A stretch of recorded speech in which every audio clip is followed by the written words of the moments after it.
Anyway, without even talking to him yet, I bet you one Patrick Byrne is delighted about one trend in this financial crackdown, that is cracking down on short sellers, or those who deliberately buy stock in the hope it will get it cheaper in the future, sometimes driving that stock a lot lower. The Securities and Exchange Commission adding 30 new companies to its list of 800 companies banned from short sellers today. Now, shorts have been the bane of Byrne's existence and his company's very survival. Overstock.com has been so often targeted by so many short sellers that Byrne has made a cause celeb going after them and exposing them. Now, Uncle Sam is on his side right now. Before I get to Patrick, I want to show you something and have you hear something he was warning about a few years ago on this when I talked with him on Fox News. Can we look at this? I've become convinced over the last year that there's some kind of systemic risk at work. There's a chance that we've got a dozen Revcos or more buried in the system, and if they Revco, we're going to see an Enron-like collapse. The real issue here is the United States is like an old man in an oxygen tent that you flood with oxygen and he comes, you think he's okay. Well, if you turn off that oxygen, he's going to fade much quicker than anybody thinks. In our case, the oxygen has been cheap money. All right, the hairstyle now and then might have changed, but he has stuck to that relentlessly, and you were proven prescient. So what happens now? Well, I think we're 20 or 30% of the way into what's to come. The yucks who are out there gloating, thinking that this is all behind us, they don't get the punchline yet. We're 20 or 30% of the way through what's coming. When you say what's coming, what's coming? Financial. First of all, they'll be lucky if they save the financial system. Half the banks in this country are bankrupt. If they had to, what the feds are doing are trying to hold up the roof of the tent and give a chance for the big boys to earn their way out of it. That's just one of the problems. There's rampant stock manipulation, which is really what's now bubbling. But I thought we took that out by stopping the shorting, at least in financial issues, expanding it. In much of Europe, they've just stopped shorting, period. What do you think of that? Well, actually, I'm not. I don't have anything against. You might not believe this. I don't have anything against short sellers. You have a problem with those who gun it and manipulate. Stock manipulators. Right. And there are ways around the fringes of short selling where you can do that. The government has to tighten up all these loopholes. And they haven't done that enough to your life. They've tightened up the SEC is a chicken with its head cut off. They're running around. In the last week, they've tried 4 or 5 different solutions. Every morning they come out with a new press release changing something they did the day before.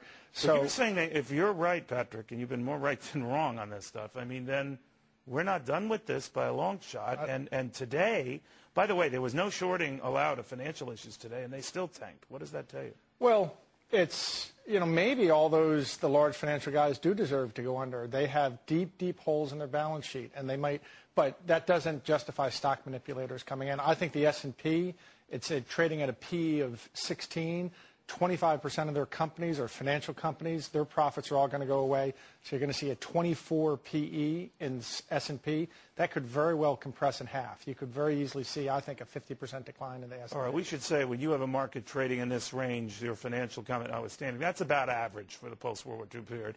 But if you're right, these financials are just a basket case, then it's a screaming buy.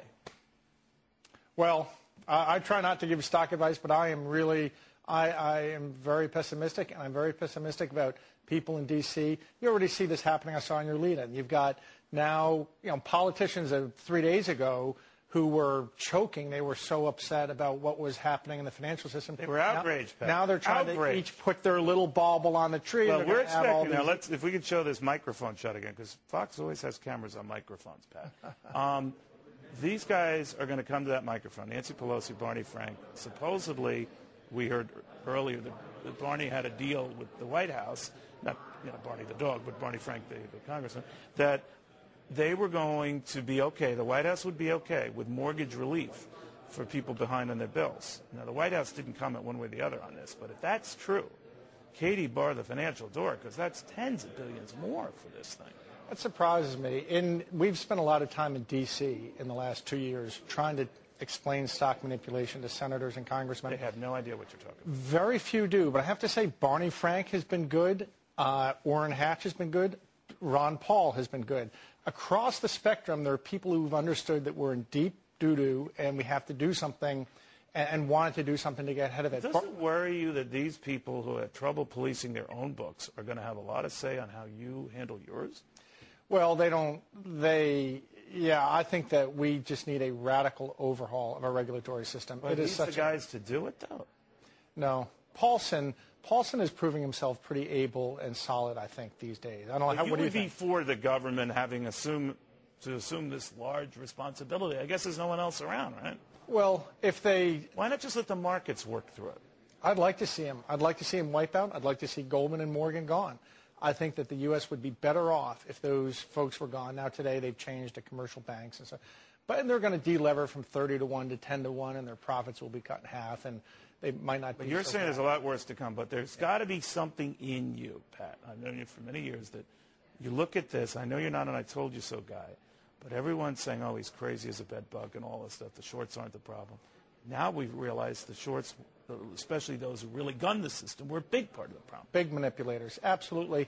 I don't want to. I'm not trying. I've said all along, this isn't about my vindication. This is about some folks with badges and guns getting their heads around what's going on, and maybe the solution is going to come out of the DOJ, because while the senators and Barney Frank play politics with it, maybe something will come out of the DOJ someday.